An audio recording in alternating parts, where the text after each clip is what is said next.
So listen, today is Father's Day 2017. I just got home from church, and I figured I'd just come down to my office and jump on this on my computer real quick and just share a few things from my heart. I posted a picture of my father, my biological father, this morning in honor of him, and I just want to say something about that. So my father and my mother divorced when I was 3 years old, and from that time, after I have a lot of pictures from newborn to 3 years old of my father. But then after 3 years old, there was pretty much not a lot of interaction between my father and I. I saw him a few times here and there growing up in Brooklyn.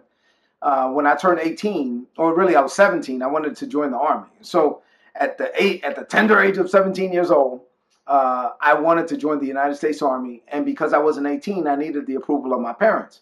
So my mother came from the Dominican Republic to sign the paperwork, and then I had to track my father down. And I talked to my godfather, who connected me to my father. I hadn't seen him in years, and so I found him. I told him that I wanted to join the army, and I needed him to sign the paperwork. And he signed the paperwork, but he asked me for some money. He wanted to borrow some money. It was like $300. So here I am. I'm 17 years old, and my father asked me for some money. And so I lent him the money, and then I didn't see him again. I didn't see him for years. I think I was about 20 years old when Lenny, my oldest, was born. So when Lenny was born, I once again looked for my father. I looked for him, and I brought the baby to him so that he could know his grandson. And that was the last time I saw him. The last time I saw him alive was when my son Lenny was born. And I got to talk to him. He saw his grandson, and that was that. So fast forward to I was 23 years old. So about 3 years later, I'm 23 years old. I'm in Kuwait. I give my life to Christ. So I'm a young staff sergeant in the United States Army. I give my life to Christ.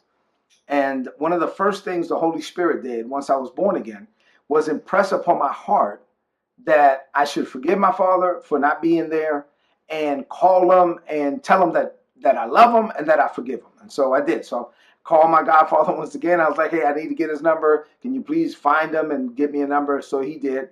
And I called him from Kuwait. And this was heavy on my heart. This was the Holy Spirit putting this heavy on my heart. So I called my father from Kuwait.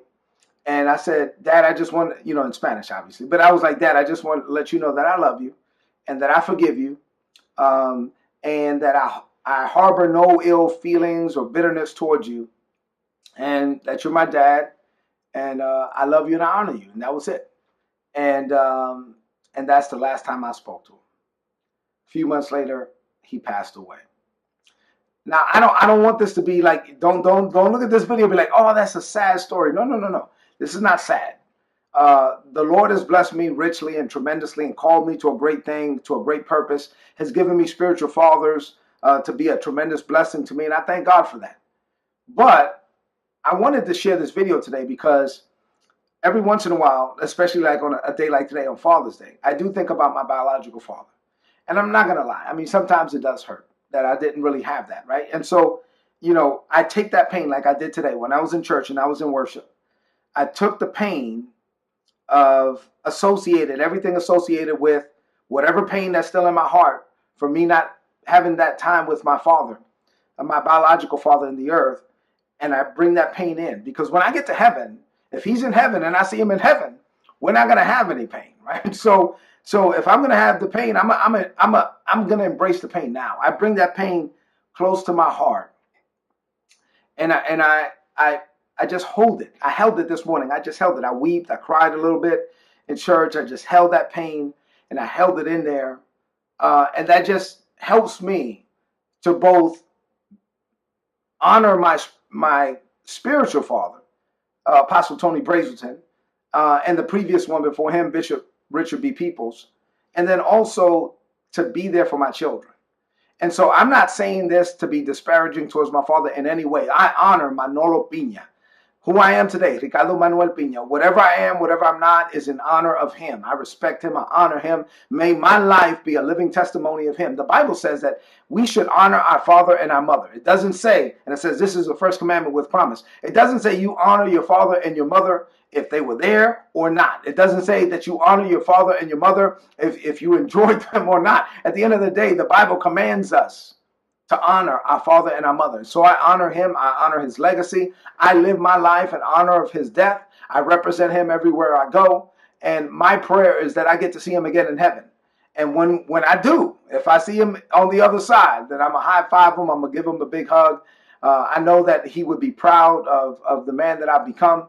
And so for all the fathers out there, just love your children. If your father's still alive, man, you better cherish him. You take that time. Call him today. Spend time with him if you can. If he's in the same city, go see him.